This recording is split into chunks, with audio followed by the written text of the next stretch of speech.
Hello everyone. आज हम अपनी एनसीईआरटी सीरीज़ का 8th क्लास का अध्याय 16 प्रकाश जो है शुरू करने वाले हैं। तो संसार को हम मुख्य रूप से अपनी ज्ञानेंद्रियों से जानते हैं। ज्ञानेंद्रिय आपको पता ही है कौन कौन सी होती है, ठीक है। जैसे आपकी आँख, नाक, कान, ठीक है, जीभ और आपकी स्किन, ठीक है। तो ज्ञानेंद्रियों में से दृष्टि एक सबसे महत्वपूर्ण ज्ञानेंद्रिय है। इसकी सहायता से हम पर्वतों, नदियों, पेड़ पौधों, कुर्सियों, मनुष्यों तथा अपने चारों ओर की अन्य अनेक वस्तुओं को देखते हैं। हम आकाश में बादल, इंद्रधनुष तथा उड़ते पक्षियों को भी देखते हैं। तो रात्रि में हम चंद्रमा तथा तारों को भी देखते हैं। दृष्टि के द्वारा ही आप इस पृष्ठ पर छपे शब्दों तथा वाक्यों को देख पाते हैं। तो यानी कि हमारी जो अहम, जिससे हम क्या है दूसरी वस्तुओं को भी देख पाते हैं, वो क्या होती है, जिसके हेल्प से हम, तो वो क्या होती है, दृष्टि होती है। तो दृष्टि हमारे जितनी भी आपकी प्रकृति है या जो आपकी क्या है प्रकृति के जितने भी सौंदर्य है, आप जो है दृष्टि की सहायता से ही देख पाते हैं। तो वस्तुओं को दृश्य कौन बनाता है, कौन किसकी सहायता से जो है हम दूसरी दृष्टि से हम जो है दूसरी चीजों को देख सकते हैं। तो क्या कभी आपने सोचा है कि हम विभिन्न वस्तुओं को कैसे देख पाते हैं? आइए आप कह सकते हैं कि हम वस्तुओं को नेत्रों से देखते हैं। लेकिन क्या आप अंधेरे में किसी वस्तु को देख पाते हैं? तो आपकी ऑब्वियसली बात है कि आपकी आइज जो है रात के अंधेरे में भी होंगी, ठीक है। तो बट आप रात के अंधेरे में कुछ चीज जो है नहीं देख पाओगे, ठीक है। तो वो ये क्या है, इसलिए उसने कहा है कि केवल नेत्रों द्वारा हम किसी वस्तु को नहीं देख सकते। किसी वस्तु को हम तब ही देख पाते हैं जब उस वस्तु से आने वाला प्रकाश हमारे नेत्रों में प्रवेश करता है। तो यह प्रकाश वस्तु द्वारा उत्सर्जित अथवा उनसे परावर्तित हुआ हो सकता है। आपने कक्षा 7 में सीखा है कि कोई पॉलिश किया हुआ या चमकदार पृष्ठ दर्पण की भांति कार्य कर सकता है। दर्पण अपने ऊपर पड़ने वाले प्रकाश की दिशा को परिवर्तित कर देता है। क्या आप बता सकते हैं कि किसी पृष्ठ पर पड़ने वाला प्रकाश किस दिशा में परावर्तित होगा? आइए ज्ञात करें। तो आपने देखा होगा कि जो एक मिरर होता है, वो उसके ऊपर अगर हम प्रकाश की कोई जो किरण है वो डालते हैं तो वो क्या हो जाता है, वो उसको क्या कर देता है, परिवर्तित कर देता है, आपकी ओर दोबारा से क्या कर देता है, उसको फैला देता है। तो इसने कहा है कि क्या ये जो प्रकाश जो किस दिशा के अंदर, क्या ये आपकी ओर ही आएगा या इधर उधर बिखरना स्टार्ट करेगा, ठीक है। तो परावर्तन के नियम। तो क्रियाकलाप 16.1 है कि किसी मेज या ड्राइंग बोर्ड पर सफेद कागज की एक सीट लगाइए, एक कंघा लीजिए और इसके बीच के एक दांते को छोड़कर सभी खुले स्थानों को बंद कर दीजिए। इस कार्य के लिए आप काले कागज की एक पट्टी प्रयोग कर सकते हैं। कंघे को कागज की सीट के लंबवत पकड़िए। एक टॉर्च की सहायता से कंघे के खुले स्थान पर एक ओर से प्रकाश डालिए। टॉर्च तथा कंघे के थोड़े से समायोजन के पश्चात आप कंघे के दूसरी ओर कागज की शीट के अनुदिश प्रकाश की एक किरण देखेंगे। कंघे तथा टॉर्च को इस स्थिति में स्थिर रखिए। प्रकाश किरण के गमन पथ के सामने समतल दर्पण की एक पट्टी रखिए। तो आप इससे क्या देख पाते हैं? तो दर्पण से टकराने के पश्चात प्रकाश किरण दूसरी दिशा में परावर्तित हो जाती है। जैसे ये आपने देखा होगा कि लेफ्ट से आई तो राइट की ओर क्या है, ये आपकी चली गई, ठीक है। तो किसी पृष्ठ पर पड़ने वाली प्रकाश किरण को आपतित किरण कहते हैं। तो जो किसी पृष्ठ पर जो आपकी प्रकाश की किरण पड़ेगी उसको क्या कहेंगे, आपतित किरण कहेंगे। तो पृष्ठ से परावर्तन के पश्चात वापस आने वाली प्रकाश किरण को परावर्तित किरण कहेंगे। तो यानी कि जो पृष्ठ से परावर्तन के पश्चात वो आप वापस प्रकाश की किरण आएगी तो उसको क्या कहेंगे, परावर्तित किरण कहेंगे, ठीक है। तो प्रकाश किरण का अस्तित्व एक आदर्शीकरण है।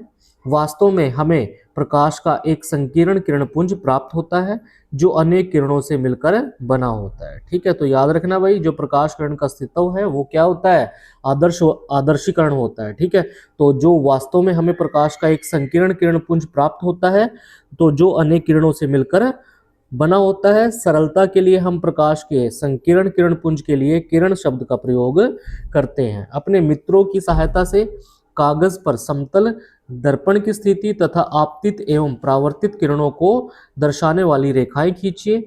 दर्पण तथा कंघे को हटाइए। दर्पण को निरूपित करने वाली रेखा के जिस बिंदु पर आपतित किरण दर्पण पर टकराती है उस दर्पण से 90 डिग्री का कोण बनाते हुए एक रेखा खींचिए। यह रेखा परावर्तक पृष्ठ के उस बिंदु पर अभिलंब कहलाएगी। ठीक है, तो याद रखना भाई, जो 90 डिग्री का एंगल बनाती है वो किरण क्या है, वो आपकी अभिलंब कहलाएगी। तो आपतित किरण तथा अभिलंब के बीच के कोण को आपतन कोण कहते हैं।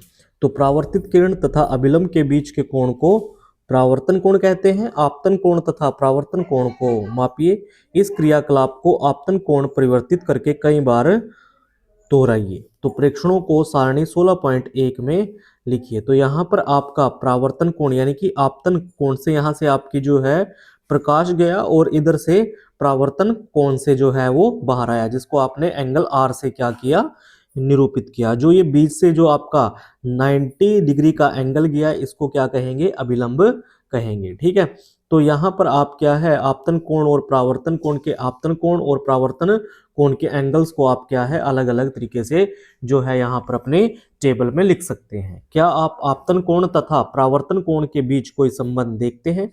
क्या ये दोनों लगभग बराबर हैं? यदि यह क्रियाकलाप सावधानी पूर्वक किया जाए तो यह देखा जाता है कि आपतन कोण सदैव परावर्तन कोण के बराबर होता है। तो याद रखना भाई, आपतन कोण किसके बराबर रहेगा, परावर्तन कोण के बराबर रहेगा, और यह परावर्तन के नियमों में से एक है। आइए परावर्तन से संबंधित एक और क्रियाकलाप करें। तो यहाँ पर एक क्रियाकलाप है, इसको आप कर सकते हो। ठीक है, तो इसके बाद जब मेज पर कागज की पूरी शीट फैलाते हैं तो यह एक तल को निरूपित करती है। तो आपतित किरण आपतन बिंदु पर अभिलंब तथा परावर्तित किरण ये सभी इसी तल पर होते हैं। तो जब आप कागज को मोड़ देते हैं तो आप एक नया तल बना देते हैं जो उस तल से भिन्न होता है जिसमें आपतित किरण तथा अभिलंब स्थित है। तो तब आप परावर्तित किरण नहीं देख पाते हैं। यह क्या निर्देशित करता है? यह दर्शाता है कि आपतित किरण आपतन बिंदु पर अभिलंब तथा परावर्तित किरण ये सभी एक तल में होते हैं। यह परावर्तन का एक अन्य नियम है। ठीक है, तो याद रखना भाई कि आपतित किरण आपतन बिंदु पर अभिलंब तथा परावर्तित किरण ये सभी एक तल के अंदर होते हैं। ठीक है, पहेली तथा बूझो ने उपरोक्त क्रियाकलाप टार्च के स्थान पर सूर्य को प्रकाश स्रोत के रूप में उपयोग करके कक्ष के बाहर किए। तो आप भी प्रकाश स्रोत के रूप में सूर्य का उपयोग कर सकते हैं। इन क्रियाकलापों को किरण वर्ण रेखा उपकरण को उपयोग करके भी किया जा सकता है। ठीक है, तो आगे जो है इसको आपको ये जो उपकरण है ये आपके एनसीईआरटी की जो किट है उसके अंदर ये उपलब्ध हो सकते हैं। ठीक है, तो बूझो को याद आया कि उसने कक्षा 7 में समतल दर्पण द्वारा बने किसी वस्तु के प्रतिबिंब के कुछ लक्षणों का अध्ययन किया था। पहेली ने उससे उन लक्षणों का स्मरण करने के लिए पूछा। तो क्या प्रतिबिंब सीधा था अथवा उल्टा? क्या प्रतिबिंब का साइज वस्तु के साइज के बराबर था? क्या प्रतिबिंब दर्पण के पीछे उतनी ही दूरी पर दिखाई दिया था जितनी दूरी पर वस्तु दर्पण के सामने रखी थी? क्या प्रतिबिंब को पर्दे पर प्राप्त किया जा सकता था? आइए निम्नलिखित क्रियाकलाप से समतल दर्पण द्वारा प्रतिबिंब बनने के बारे में कुछ और अधिक समझें। तो यहाँ पर क्रियाकलाप 16.3 है, इसको आप कर सकते हैं कि समतल दर्पण पी क्यू के सामने एक प्रकाश स्रोत ओ रखा गया है। दर्पण 2 पर 2 किरणें OA तथा OC आपतित हो रही है। चित्र 16.5, क्या आप परावर्तित किरणों की दिशा ज्ञात कर सकते हैं? समतल दर्पण पी क्यू के पृष्ठ के बिंदुओं A तथा C पर अभिलंब खींचिए। फिर बिंदुओं A तथा C पर परावर्तित किरणें खींचिए। आप इन किरणों को कैसे खींचोगे? परावर्तित किरणों को क्रमशः AB तथा CD से निरूपित कीजिए। इन्हें आगे की ओर बढ़ाइए। क्या ये मिलती है? अब इन्हें पीछे की ओर बढ़ाइए। क्या अब ये मिलती है? यदि ये मिलती है तो इस बिंदु पर I अंकित कीजिए। क्या परावर्तित किरणें E पर स्थित किसी दर्शक के नेत्र को बिंदु आई से आती प्रतीत होती है, क्योंकि परावर्तित किरणें वास्तव में आई पर नहीं मिलती बल्कि मिलती हुई प्रतीत होती है।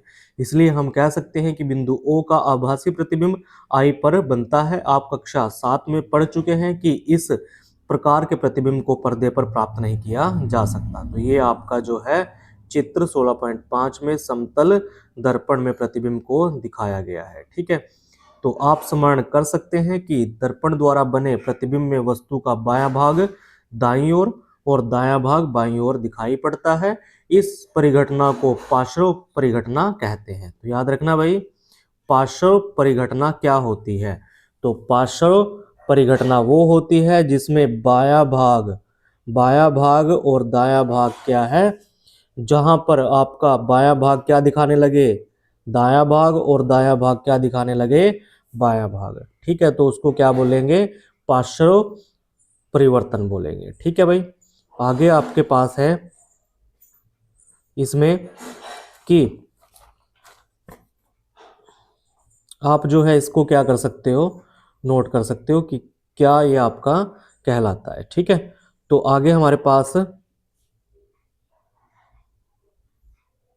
नियमित तथा विस्तृत परावर्तन। तो कल्पना कीजिए चित्र 16.6 में दर्शानुसार किसी अनियमित पृष्ठ पर समांतर किरणें आपतित होती है। याद रखिए कि पृष्ठ के प्रत्येक बिंदु पर परावर्तन के नियम मान्य है। तो इसको आप क्रियाकलाप को भी आप दोहरा सकते हो। तो ये क्या आपकी 16.6 में अनियमित पृष्ठ पर आपतित समानांतर किरणें दिखाई गई हैं, और 16.7 पर अनियमित पृष्ठ से परावर्तित किरणें जो हैं वो दिखाई गई हैं।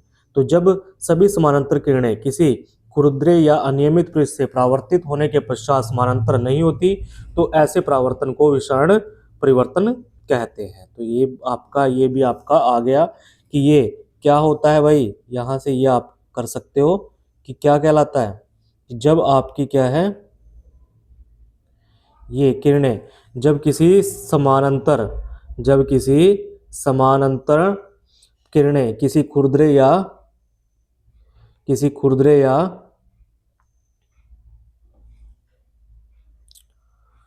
समानांतर किरणें किसी खुरदरे या अनियमित पृष्ठ से परावर्तित होने के पश्चात समानांतर नहीं होती, तो ऐसे परावर्तन को क्या बोलते हैं, विसरित परावर्तन कहते हैं। ठीक है, तो याद रखिए कि विसरित परावर्तन में भी परावर्तन के नियमों का सफलतापूर्वक पालन होता है। प्रकाश का विसरण गत्ते जैसे विषय परावर्ती पृष्ठ पर नियमितताओं के कारण होता है। ठीक है, इसके विपरीत दर्पण जैसे चिकने पृष्ठ से होने वाले परिवर्तन को नियमित परावर्तन कहते हैं। तो नियमित परावर्तन क्या होता है भाई, तो नियमित परावर्तन आपका क्या होगा, इसके जो आपका क्या है, दर्पण जैसे चिकने पृष्ठ से होने वाले परावर्तन को क्या बोलेंगे, नियमित परावर्तन बोलेंगे। ठीक है, तो इसमें क्या होता है, नियमित परावर्तन द्वारा प्रतिबिंब क्या है वो आपको दिखाई पड़ता है। ठीक है, तो इसको जो है आप कर सकते हो। ठीक है,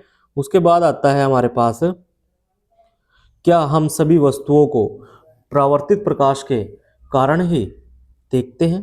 तो आपके चारों ओर की लगभग सभी वस्तुओं आपको परावर्तित प्रकाश के कारण ही दिखाई देती है। उदाहरण के लिए चंद्रमा सूर्य से प्राप्त प्रकाश को परावर्तित करता है। इस प्रकार हम चंद्रमा को देखते हैं। जो पिंड दूसरी वस्तुओं के प्रकाश में चमकते हैं उसे प्रदीप्त पिंड कहते हैं। यानी कि जो पिंड जो है दूसरी वस्तुओं के प्रकाश से चमकते हैं उनको क्या बोलते हैं, उनको प्रदीप्त पिंड बोलते हैं। जैसे आपका क्या है, चंद्रमा।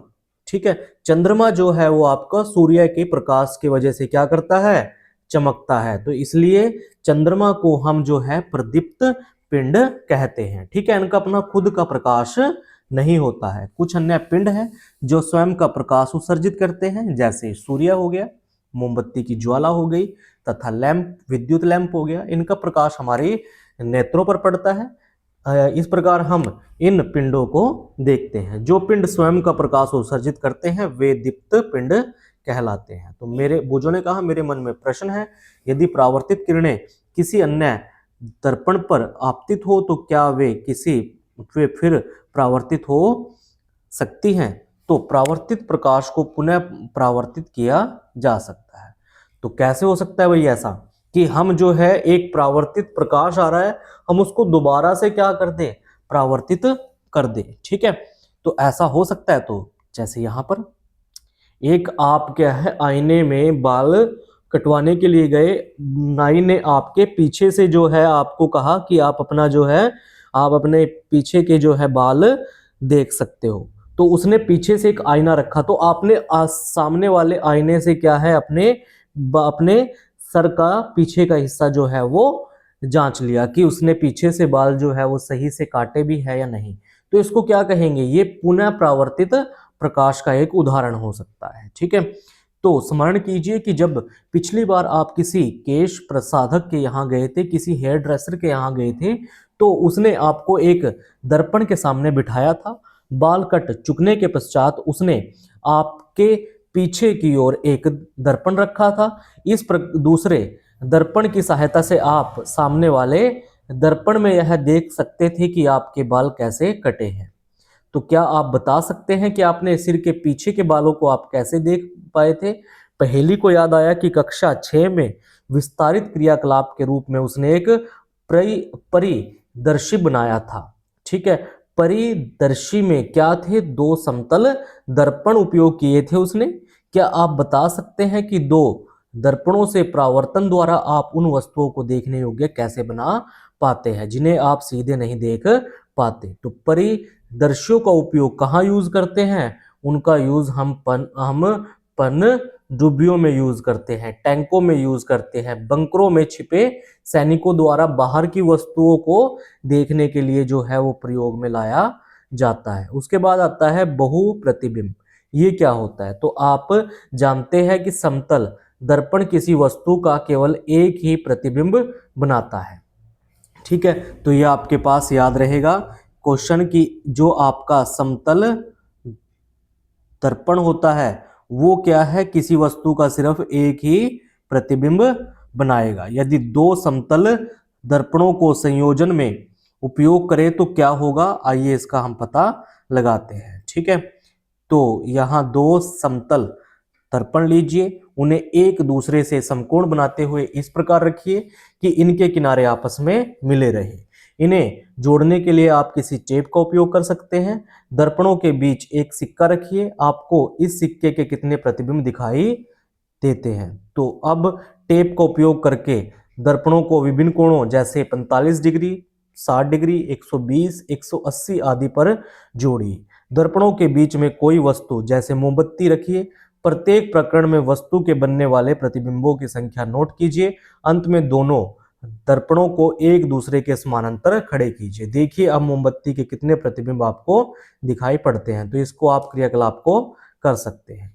ठीक है, तो ये क्या कहलाएगा, ये आपका बहु प्रतिबिंब कहलाएगा। ठीक है, तो इसमें क्या है, एक दूसरे से किसी कोण पर रखे दर्पणों द्वारा अनेक प्रतिबिंबों के बनने की धारणा का उपयोग बहुमूर्ति दर्शी या क्लाइडोस्कोप में भली भांति के आकर्षक पैटर्न बनाने के लिए किया जाता है। तो ये याद रखना भाई, क्या होता है इसमें, जो आपके क्लाइडोस्कोप जो है आप बनाते हो तो उसमें भी आपका क्या होता है, क्लाइडोस्कोप में आपके अलग अलग जो है चित्र बनाने का जो काम करता है वो आपका क्या करता है, बहु आपका प्रतिबिंब करता है। ठीक है, तो क्लाइडोस्कोप जो है इसमें आप जो है बना सकते हो। ठीक है, तो आगे हमारे पास है बहुमूर्ति दर्शी।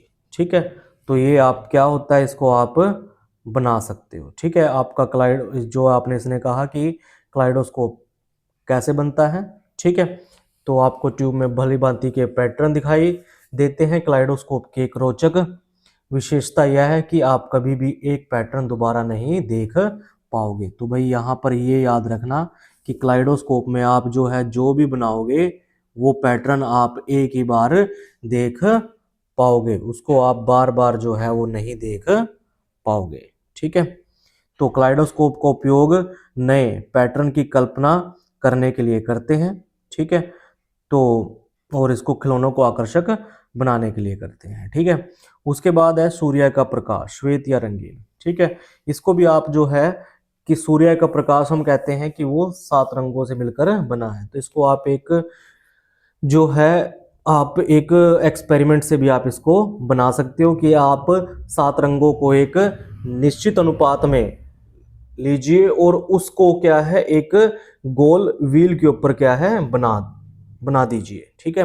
और उनको बनाने के बाद उस व्हील को क्या है एक गति के ऊपर क्या करिए घुमाइए, तो आपको जो व्हील है वो आपको सफेद प्रतीत होगा, ठीक है। उसमें आपको कोई भी रंग जो है दिखाई नहीं देगा। तो आप इससे जो है पता लगा सकते हैं कि सूर्य का प्रकाश श्वेत है, ठीक है। इसमें 7 रंगों का क्या होता है मेल होता है। तो हमारे नेत्रों की संरचना क्या है, तो हम वस्तुओं को केवल तभी देख पाते हैं जब उनमें उनसे आने वाला प्रकाश हमारे नेत्रों में प्रवेश करता है। नेत्र हमारे सबसे महत्वपूर्ण ज्ञानेंद्रियों में से एक है, इसलिए इसकी संरचना तथा कार्यविधि को समझना हमारे लिए विशेष महत्व रखता है। हमारे नेत्र की आकृति लगभग गोलाकार है। नेत्र का बाहरी आवरण सफेद होता है, यह कठोर होता है ताकि यह नेत्र के आंतरिक भागों को दुर्घटना से बचाव कर सके। इसके पारदर्शी अग्रभाग को कॉर्निया या स्वच्छ मंडल कहते हैं।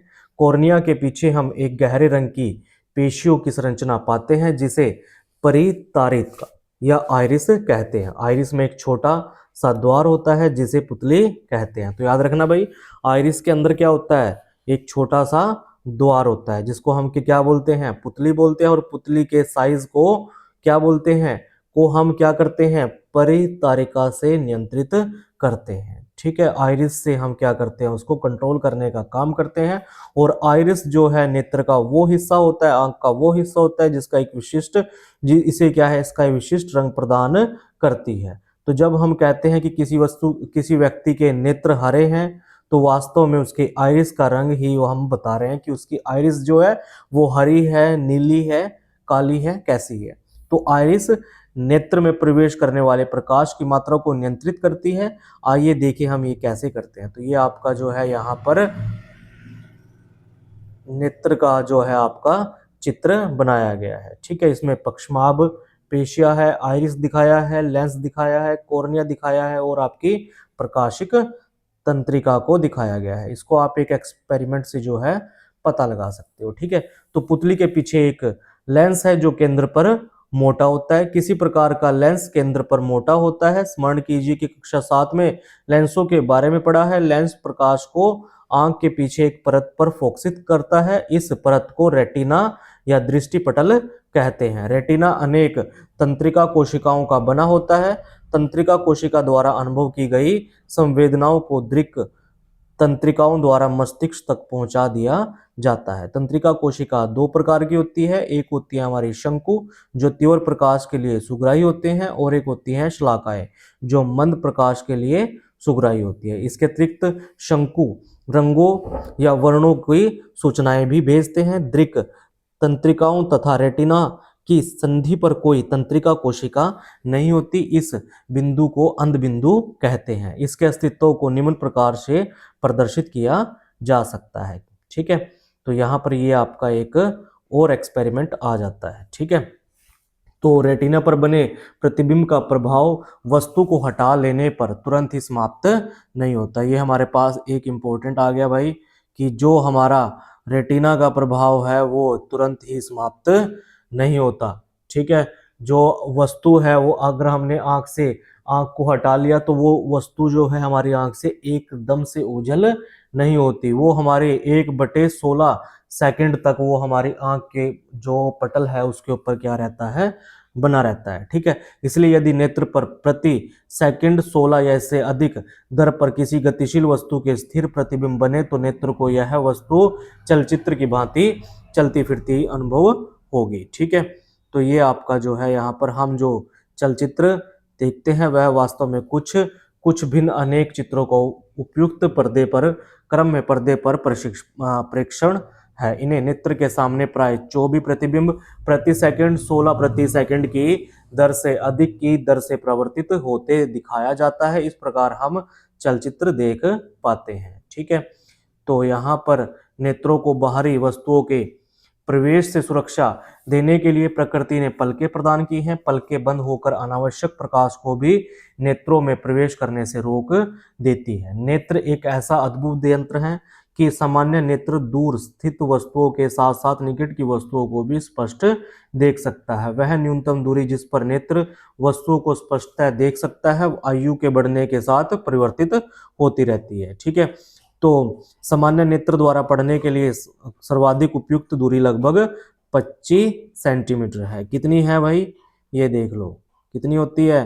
सामान्य नेत्र द्वारा पढ़ने के लिए सर्वाधिक सुविधाजनक दूरी लगभग 25 सेंटीमीटर है। ठीक है, कुछ मनुष्य पास रखी वस्तुओं को स्पष्ट रूप से देख सकते हैं परंतु दूर की वस्तुओं को स्पष्ट नहीं देख सकते।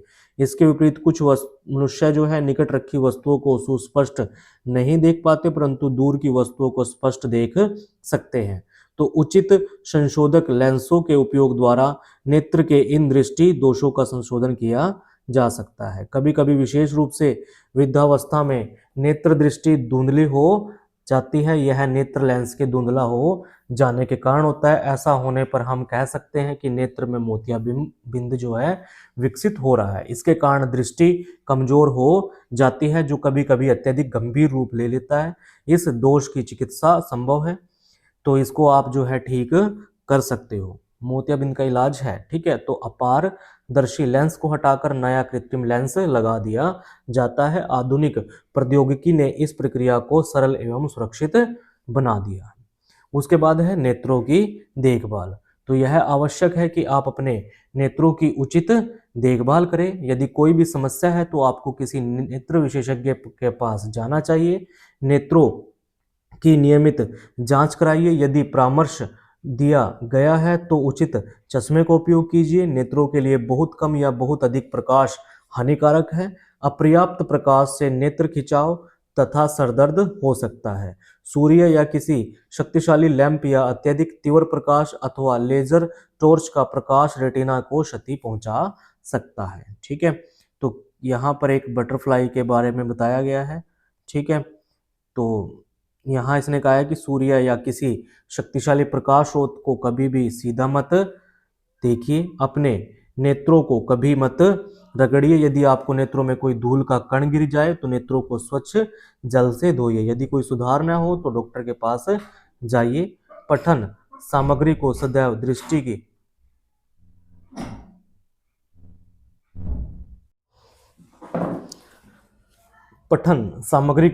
दृष्टि की सामान्य दूरी पर रखिए। पढ़िए। अपनी पुस्तक को नेत्रों के बहुत समीप लेकर अथवा उसे नेत्रों से बहुत दूर लेकर जाकर मत पढ़िए। तो कक्षा 6 में आपने संतुलित आहार के बारे में सीखा था। यदि भोजन में किसी अवयव का अभाव है तो इससे नेत्रों को भी क्षति हो सकती है। भोजन में विटामिन ए का अभाव नेत्रों के अनेक रोगों के लिए उत्तरदायी होता है। इनमें सबसे अधिक सामान्य रोग रतौंधी है।